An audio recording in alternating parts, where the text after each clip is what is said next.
জিলহজ মাসের চাঁদ দেখার পরে কেউ যেন, এই জিলহজ মাসের চাঁদ দেখার পরে কেউ যেন চুল, দাড়ি, গুফ মানে মুস এবং বগলের নিচের পশমগুলা বা এগুলো যেন না কাটে। না কাটলে কি ফায়দা আছে? তবে একটা না একটা বিষয় হচ্ছে, এই জায়গায় যদি কোনো পুরুষের 40 দিন পার হয়ে যায়, বগলের চুলগুলা 40 দিন, নাভির নিচের চুলগুলা 40 দিন পার হয়ে যায়, আল্লাহ রাসূল বলছেন যে কোনো পুরুষ যেন, কোনো মানুষ যেন 40 দিনের বেশি তার বগলের নিচের চুলগুলা এবং নাভির নিচের পশমগুলা 40 দিন যেন পার না করে, মানে 40 দিনের বাইরে যেন না যায়। আর 40 দিনের বাইরে যাওয়া এটা আপনার জন্য হারাম। আপনার পশম, বগলের নিচের পশমগুলা, নাভির নিচের পশমগুলা 40 দিনের ভিতরে কাটতে হবে। বুঝেন নাই বলে? আপনার বগলের নিচে পশমগুলা, সেটা সময় নারী পুরুষ, বগলের নিচে পশমগুলা, নাভির নিচে পশমগুলা 40 দিনের ভিতরে কাটতে হবে।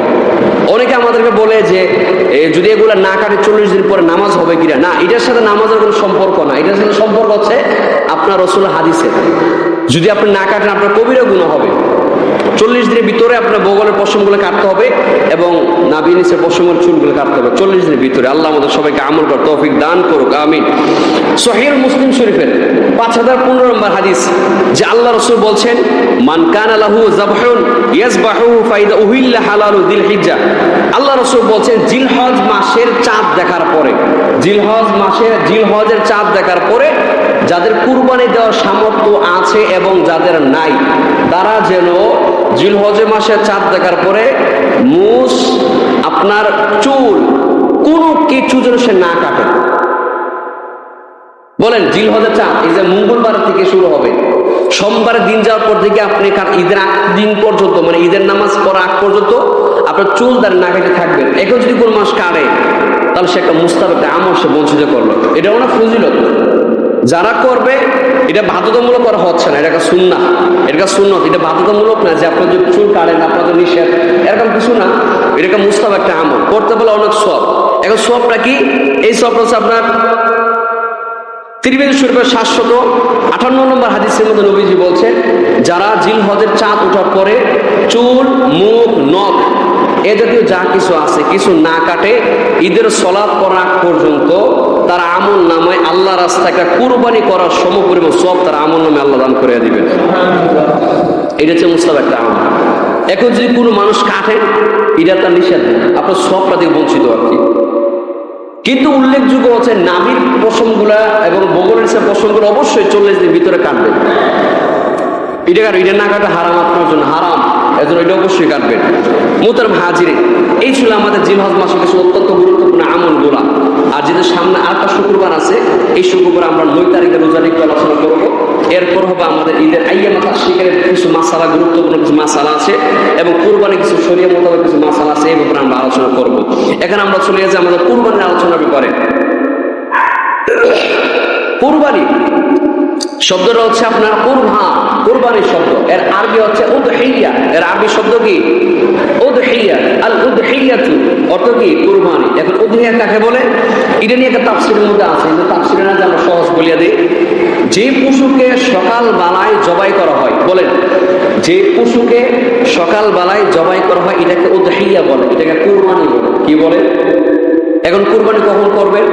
10 জিলহজ অথবা 11 জিলহজ অথবা 12 জিলহজ, এই 3 দিন আপনার কুরবানি করার সুযোগ আছে।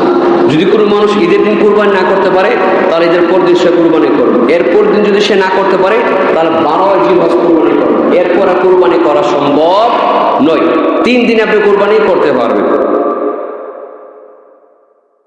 এই ব্যাপারে যদি আমরা চলে যাই, এখন আমরা যে পদ্ধতিতে আমরা একটা কুরবানি করছি, এগুলো কার পদ্ধতি জানেন? এই পদ্ধতি করতে আসলো, এটা উৎপত্তি কোথায়? আমাদের যে পদ্ধতি হচ্ছে 3 ভাগ করি বা জবাই করার আগে আমরা গোশত খাই, এগুলো কার পদ্ধতি? আমাদের জাতির পিতা ইব্রাহিম আলাইহিস সালামের সুন্নাহ। বলেন কার সুন্নাত এটা? বলেন কার সুন্নাত? আমাদের জাতির পিতা ইব্রাহিম আলাইহিস সালামের সুন্নাত। কিন্তু কুরবানিতে সৃষ্টির শুরু থেকে কুরবানি ছিল, এটার মূল উৎপত্তি ছিল পয়গম্বর আদমের 2 সন্তান ছিলেন, হাবিল এবং কাবিলের ব্যাপারে।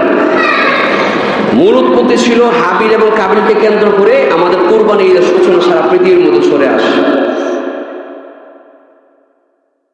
যেমন আল্লাহ পাক রব্বুল আলামিন